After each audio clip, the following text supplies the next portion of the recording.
This is DT Grant and the Practice Podcast, the place where we dive deep into the hidden world of healers.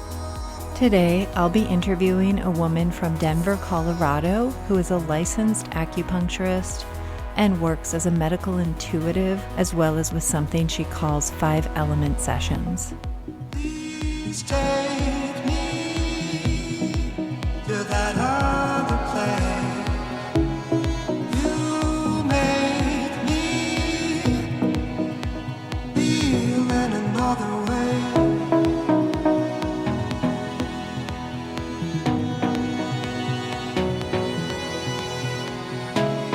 I've tried to find. And now, welcome Holly Scalmanini. Hi, how are you?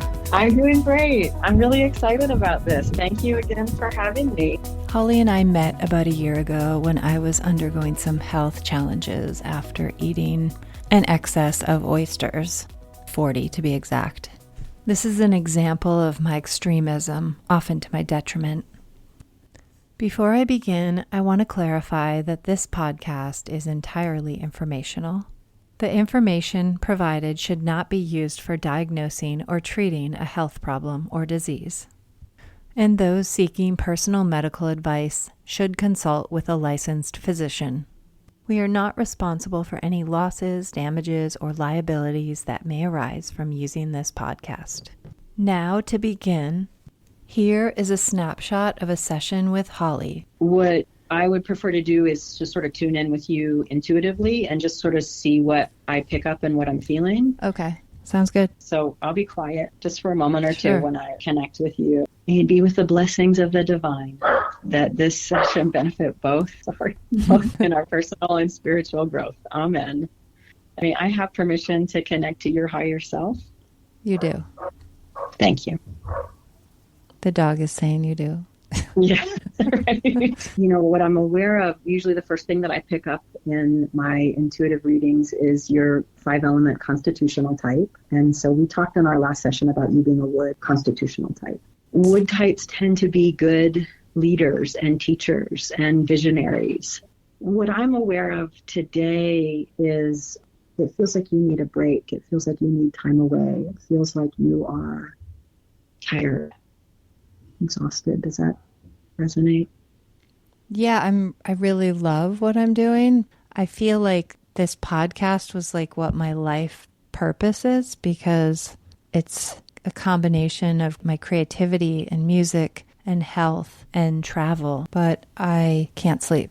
So shifting now from that place of more of a medical intuitive reading into the place of the 5 elements. So essentially, as a wood constitutional type, wood types tend towards putting a lot of pressure on themselves. And I actually feel that in your energy. I can feel that aspect of putting a lot of pressure on yourself, sort of feeling the weight of the world on your shoulders.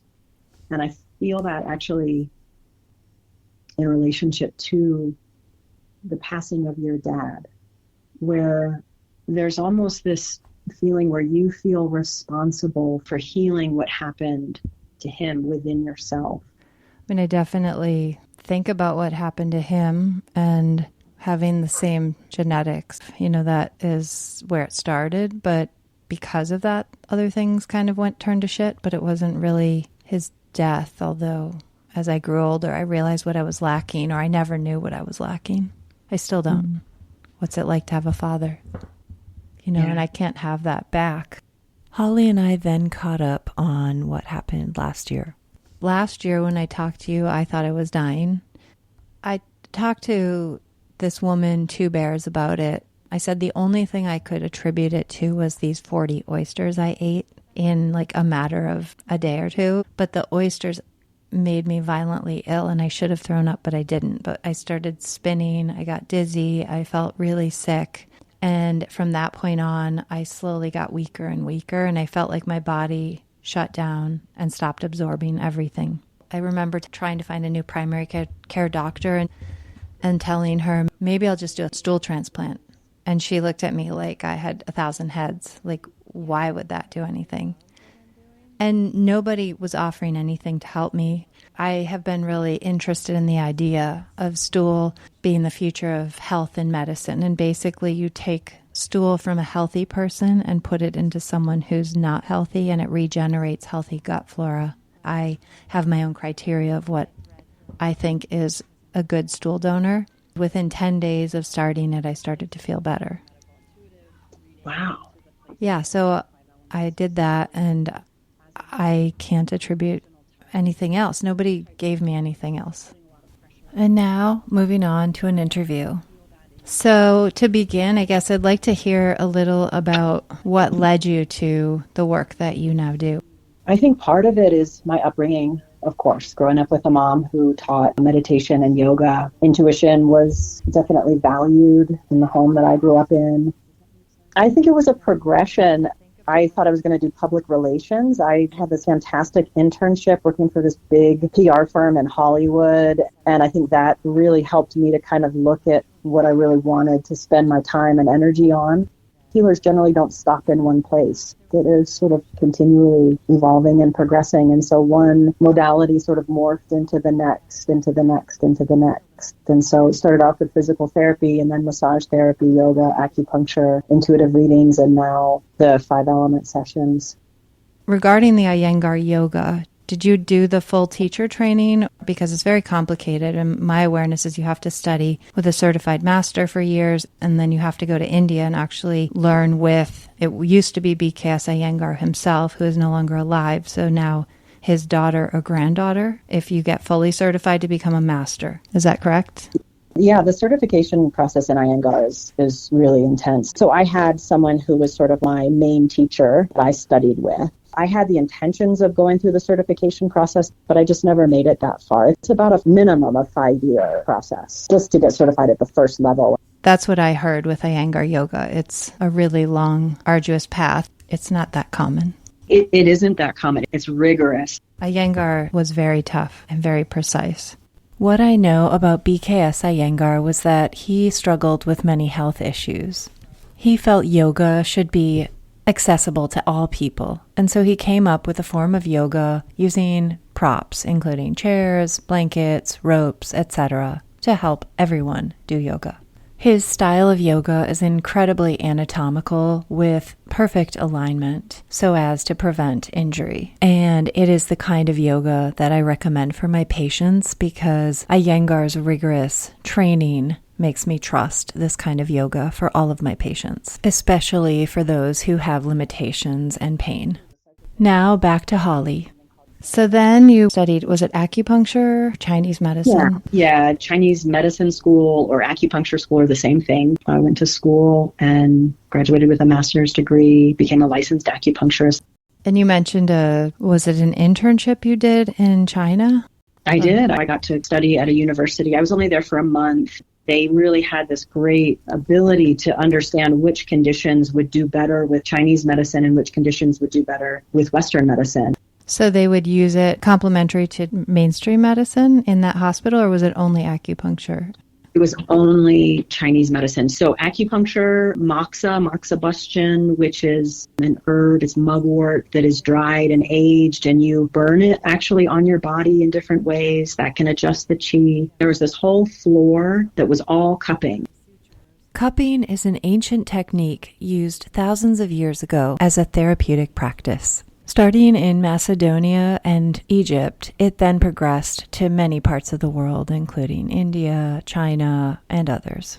In this practice, suction is applied to the skin, which in various cultures is used for different reasons, to balance qi or for blood detoxification or other reasons. Let's return to Holly's experience in China. And then this particular hospital specialized in stroke rehabilitation. And so scalp acupuncture, where they use actually very long needles that they thread into these acupuncture points that relate to different parts of the brain. And they'd have these huge needles kind of coming out of their head, which was completely painless. So the needles don't go and touch your brain. They don't go through the sutures. They're on the surface, extending up. Is there a reason that they're super long if they're not going into your body? Oh, this is kind of hard to describe. You insert the needle at a particular acupuncture point, and then you push that needle so that it travels just underneath the skin above the skull. You're not penetrating bone. But they're going along the skull or like around the head. Okay. And so those needles would stimulate parts of the brain. So for example, if you had a stroke that impacted the left side of your body, they would put needles on the right side. The left brain affects the right side of the body and its function, and the opposite. The right brain affects the left side of the body and its function. So you saw these results. They were showing us videos of people. So like the guy, he had just had the stroke, mouth is drooping, he can't swallow, left side is paralyzed. And then like 7 days later, here's the things that he can do. 14 days later, here's the things that he can do. And, we got to observe the patients being needled. And where in China was it? It was in Harbin, which is way up north. So it was the Heilongjiang University Hospital that I studied at. Looking at certain research, especially from the NIH, I found that quality of life, motor function, and independence is improved in stroke victims with the use of skull acupuncture versus just using standard therapy of physical therapy. And now back to my interview. Was the training in acupuncture in line with your intuition? Did you feel like you were doing what you needed to do at that point? Or did you feel like you were pushing through something that wasn't maybe naturally meant to be? The short answer is yes to both. Teaching yoga and doing massage, I was having a lot of strong intuitive experiences. And then going to acupuncture school, I actually remember a point where I was like, I have to turn off my intuitive skill because it's too much. I really have to just completely focus on the left brain memorization and just simplify it, which I actually think was healthy for me. An old yoga student of mine, she started seeing me right after I graduated, and the intuition stuff just really kind of flooded right back with her. And so it kind of started right back up again when I started practicing. Yeah, I was just thinking, I love dancing and I hate taking classes and learning the steps. But once you learn the steps, then you make it your own. And it's like you have to do the classes to get to the place where you can do the dance as you want it. And the same for acupuncture, the same for medicine that I did or whatever it is. And so sometimes we have to do things we don't want to get to the place we do. I agree. And I would say that that's sort of that balance between the masculine and feminine energies, the yin and yang, sort of two opposing forces that we're always seeking to find harmony. Could you talk a little bit about the elements in Chinese medicine? So the 5 elements in Chinese medicine are water, fire, wood, metal, and earth. Each element has an emotion that is correlated with it. So water is fear, fire is anxiety, wood is anger, metal is grief, and earth is sympathy. So each one of the elements has not only an emotion related to it, but a state of being. So for water, it's power, so powerlessness. For fire, it's control. For wood, it's pressure. And we talked a little bit about that in relationship to what's happening for you. And then with metal, it's high standards. And with earth, it's burden. And so those are sort of the states that hook us. So when you do this 5 elements session, can you explain what's involved in that versus medical intuition? Throughout my whole career in the healing arts, I always tended to draw in people whose health issues were difficult to diagnose and didn't respond well to typical treatment. What I realized is that I was drawing in people whose physical issues were rooted in mental and emotional imbalance. But what I've developed over the last several years is essentially a way for people like this to work with the habitual stressful thoughts and emotions. Yeah, I saw this question. Someone said, how can you tell if your health issues stem from mental, emotional problems or from true physical illness? I think that that's really hard to discern. And what I actually see is that most of us that deal with chronic illness, it's a combination of physical, mental, and emotional, that all 3 play a part. But what I was saying just before, when you're doing everything right, when your issues aren't responding, that is generally a sign that it might be more rooted in the mental and emotional bodies. And in that way, disease can be a great gift. It can be that messenger. Yeah, you said disease is a way for your body to communicate with you. I definitely see this with many people, not everyone. So I wonder about disease and what's going on in someone's life when their health is challenged. And sometimes I think it's actual medical stuff, but oftentimes there's life stressors that manifest physically. Is that something you find? Absolutely. I definitely agree that it's not always mental and emotional that's the cause of disease. Lots of externals can cause disease, like environmental toxins, infection, bacteria, all of those things. What can exacerbate is then it meets our body. So then that external factor meets what's happening internally. If we already have stagnation, if we already have deficiency, then it can kind of intermix and create a unique disease presentation. So there are things that actually cause disease, and people can have physical disease without the mental emotional component. And many times there is the mental emotional component. Would you have any advice for people to help with the mental emotional components that keep us in disease states? What I would say to those is that there are ways to work with your mind. We acknowledge that the mind and emotions can play a part in our physical body, but we're not really sure what to do about that. Once we have that realization, what do we do from there? And that's actually what I offer in 5-element sessions, where again, we use your 5-element constitutional type as a way to understand what's happening in your inner world. We start to look at what are your habits. So what I was talking about with you as far as the wood constitutional type and pressure, wood types tend to invest their chi in thoughts like it's all on my shoulders. I'm the only one that's going to be able to do this the right way. Does that make sense to you? Does that resonate with you? Yeah. Yeah, when I was doing this podcast, I actually didn't want to learn how to edit because I thought if I did, I would have a really hard time finding someone who would do it good enough. So if I never knew, then it would be easy for me to be happy with someone else's work. But now I know, and now it's all on me. And now it's all on your shoulders. And so that speaks to the behavior. So we talked about the 4 categories of organizing your inner world. So there's the thought, emotion, body sensation, and behavior. And so you have the thought, I'm never going to find someone who's going to do it good enough. That puts pressure on you. That creates all kinds of body sensations, and we could get into that. But then the behavior that wood types tend to participate in is they tend to take on too much responsibility. They don't delegate. So this is a very typical wood chart here. And it's helpful because once we have this organized, then everything becomes a little more clearer. Again, we're not at the mercy of that habitual thought emotion pattern. We have the ability to kind of take a step back, take a deep breath, and say, is this where I want to invest my chi? I have a choice.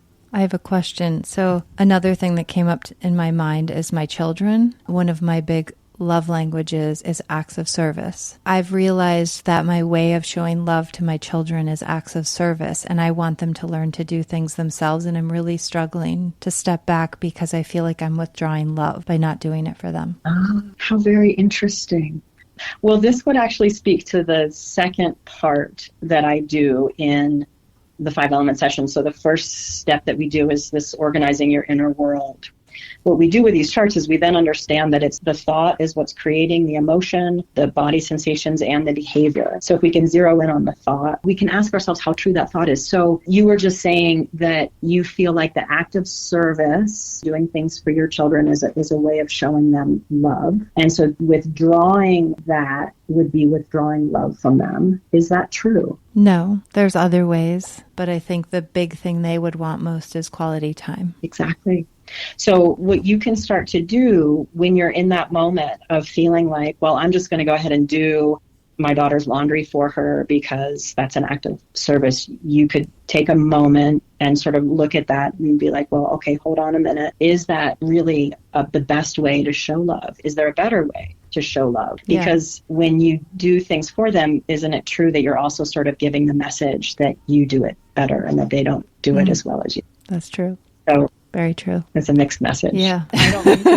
I I don't mean to be laughing, but we all do this. These thoughts are subtle and subconscious, and they hang out in the background, and we just react. We don't have the awareness. That's where the 5 elements can become so helpful. So you also mentioned, you talk about the 4 quadrants and finding areas which light up. And the 4 quadrants are mental, emotional, spiritual, and physical, I believe. Yeah. Can you explain more about this? Do you see things light up when you are working with people intuitively? Yeah. So one of the first things that I look at, particularly when I'm looking for health, is I'm looking at which of these 4 areas need attention. And is whatever is happening, is that rooted in more of the physical body?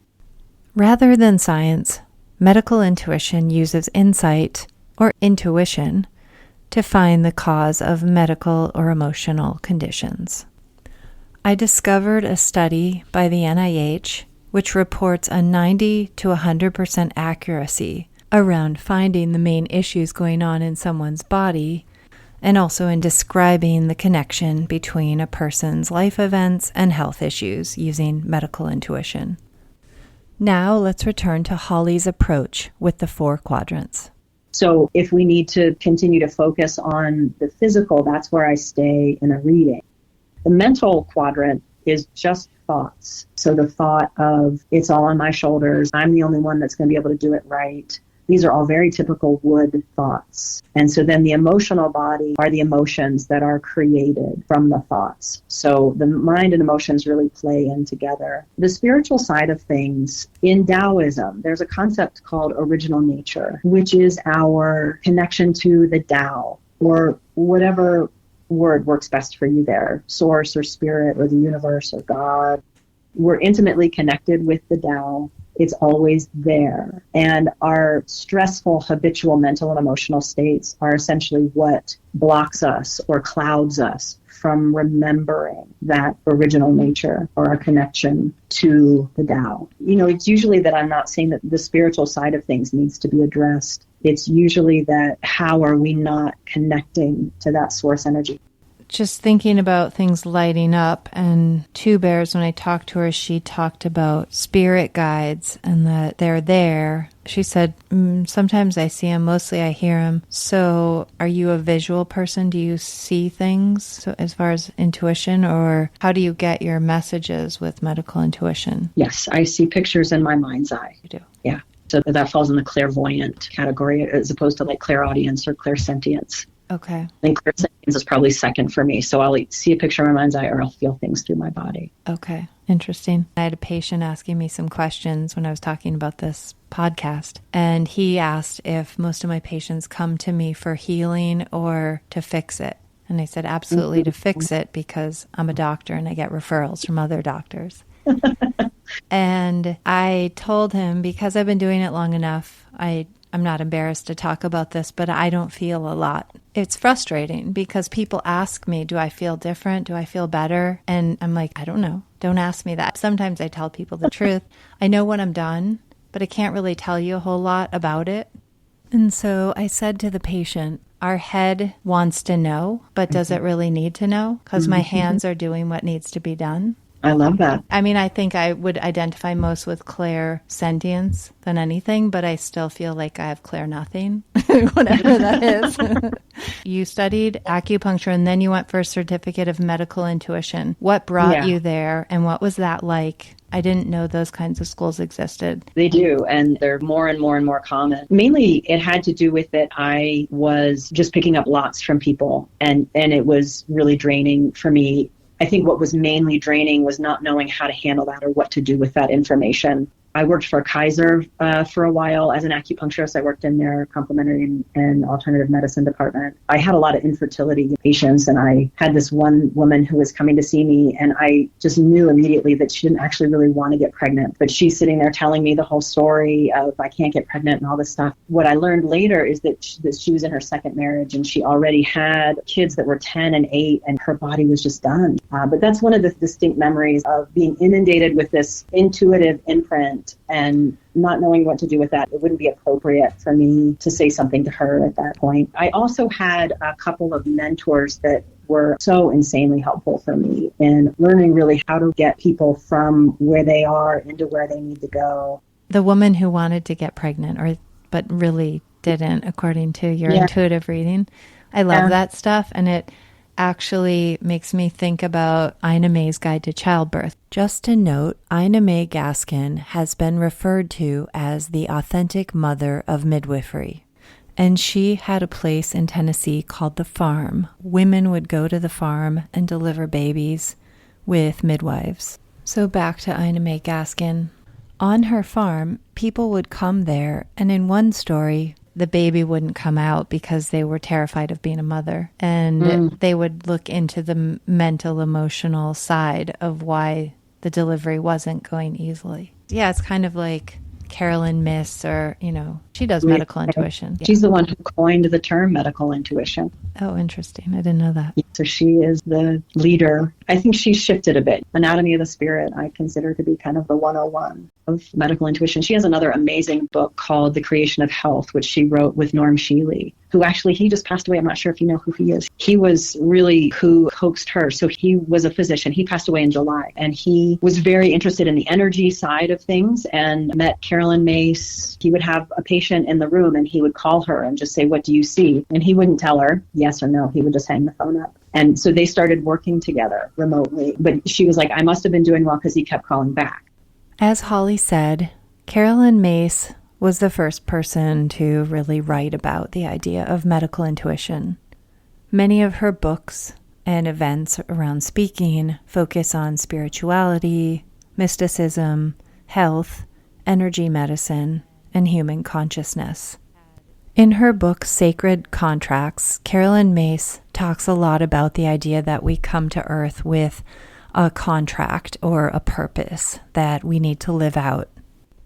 And within that contract, there are certain lessons, relationships, tasks we're meant to fulfill, and everything is really set out to achieve our divine purpose.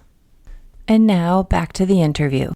Did your meditation as a child, do you think that helped you with your skills? Absolutely. Meditation gave me a lot of self-awareness, and I think that's been incredibly helpful throughout not just my work life, but just my life in general for me. Yeah, so if you see something challenging in someone's health, how do you relay that information? That's a really tough one. And I've always struggled with that because what I've been taught and what always feels right to me is to never withhold information, that whatever I get needs to be said. Otherwise, I start playing God. Just me saying, I think that there's a mental and emotional pattern that's creating this can create a lot of blowback. A lot of times people don't want to open that door. Mostly people are seeking me out after they already have a diagnosis or they suspect the diagnosis. So if I do perceive, for example, cancer, which I have, there's been a handful of times where I've been like, this is cancer. You need to go see an oncologist. You need to get whatever treatment they recommend. And I actually had a reading about 6 months ago. She didn't want to hear that she was going to have to do chemo. She thought she was going to be able to do it naturally. And I wasn't seeing that for her. And that created a lot of resistance, anger on her part towards me. What do you feel is the most helpful for other people to help them change or improve certain ailments? Everyone is individual. Right. There's no two treatment plans that are the same for everybody. So that really depends on the person. So Julie also talked about shamans being the bridge between matter and energy. And it seems in Chinese medicine, you work with qi, which is the life force, sort of the energy. I guess it is sort of a similar bridge. In Chinese medicine, we're taught that we humans are the midpoint between heaven and earth. And Buddhism actually also talks a lot about heaven and earth. The concept is essentially that we are, as humans, always trying to harmonize these essentially two opposing forces. So you have this heavenly state of being, which is original nature, which is the state of being when we remember our connection to the Tao, which I feel like is a sort of mashup of peace and joy and love. But then you have Earth, where we perceive ourselves to be this separate identity center that needs to survive and earn a living and raise children and pay mortgages and navigate all the messy, ugly, uncomfortable parts of life. And so the trick really is, how do we harmonize those two? That's actually really beautifully symbolized in the lotus flower. Thich Nhat Hanh had a great quote, "No mud, no lotus," meaning that the lotus flower, which is 8 petals, and it symbolizes the eightfold path towards awakened mind. The lotus flower only grows in the mud. So in order to have that awakened mind, we have to have the muddy, messy, murky, difficult, painful, anguish-inducing parts of life. Interesting. Symbolically, what I would say is that this is also a metaphor for our human form and disease. That disease can be that messy, uncomfortable, painful, anguish-inducing part of ourselves that pushes us towards understanding our mind and therefore points us in the direction of that mental and emotional liberation. You discussed some of your own challenges, and when did your health challenges first come up? I can say with confidence that all of my health issues are rooted in the mental and emotional side of things. And again, that's not true for everybody, but that's certainly true for me. And adrenal fatigue is something that I've worked with since my mid-30s when I was in acupuncture school. But I think that it was building most of my adult life. I was just looking at your quote about disease is a way for your body to communicate with you. How did your work, how has it helped you? I think that my health challenges have helped me in a few different ways. One is that I actually see them as gifts now because I feel that they reflect back to me these mental and emotional patterns that I'm glad I know about. I wouldn't have looked deeper within myself. I sometimes think illness can be a sign that you're not doing the right thing. Sometimes we have to go through the motions, like learn the steps of the dance to get to the part we love. But if we're off track, I think sometimes disease can manifest. What do you mean by the right thing or off track? What do you mean by that? I guess sometimes I feel like I haven't made the decision I needed to. But the shaman I interviewed, he said, sometimes we make the wrong choice. But maybe it must have been the right one because it was the choice we made. So maybe it seems wrong, but it's what we chose and that's what was meant to be. I just look at that time in my life and think if I was really in sync with myself, I wouldn't have made the choices I made. But what did that time in your life give you? It also gave you tremendous self-awareness, right? Without that time, how clearly would you see yourself? I don't believe that there's any wrong choices. Ever, even when it seems like the wrong choice, because all of those choices eventually lead us back to a place of seeing ourselves more clearly. True. You are in sync with the shaman in Peru. Right. And if you are at that point that you only made wise choices, do you need to come down here to Earth School? Do you need to be here? Probably not. To speak to what you were saying, I think it's an incredible gift to be able to look back at that time in your life and to see with clarity where you were and why you were doing what you were doing. I would add to that we can trust life itself, even when it is messy and dark and uncomfortable, that's okay. We don't have to run from that darkness. It's part of it. It's the mud. It's true. Is there anything else you feel I'm missing that you want to talk about? One thing that I would say is that original nature can be observed in everyday life. So we see original nature in young children. There's all kinds of anguish and suffering around them, but they're happy. In Taoism, there's a saying that the infant and the sage have everything in common because they don't separate themselves from the Tao. They remember their original nature. And then as we grow up, we slowly forget that original nature. I feel that it's a matter of habit. And the more that we create clarity around those habits that, like biting your fingernails or smoking a cigarette, aren't healthy, but they feel soothing, we create awareness of those, the greater our capacity to remember original nature. And you can create that habit every day. For me, it's bird song. Whenever I hear birds, I stop and take a moment and I say to myself, original nature, I bring it in. And that's really my spiritual practice. And so I have a daily kind of yoga meditation practice, but that always shifts. But what is consistent for me is taking in the good, creating awareness. That's how you find the diamond that is deep down in the murky stuff. You start to inquire and question those habitual thought patterns that separate us from original nature. So that's my practice. And bird song, I take my dogs for a walk every day and never miss a day. Even if I feel sick, I go out and get outside, and that fresh air immediately shifts my mind space and reminds me of the peace, joy, and love that is life. It's inherent. It's always there. Thank you so much. Thank you. It's been a real pleasure. Thank you very much. Yeah, it's great. This concludes the 4th interview of the Practice Podcast. I'd love to thank Holly Scalmanini for joining us today on this interview and for answering my questions and her thoughtful responses, as well as sharing her wealth of knowledge with us. I would also love to thank the band Modera Cayenne for letting me use their amazing song, To Find You. And if you'd like to know more about Holly, please go to www.thepractice-podcast.com and follow me on the Practice Podcast. Also, feel free to rate the show and give any feedback you feel is helpful.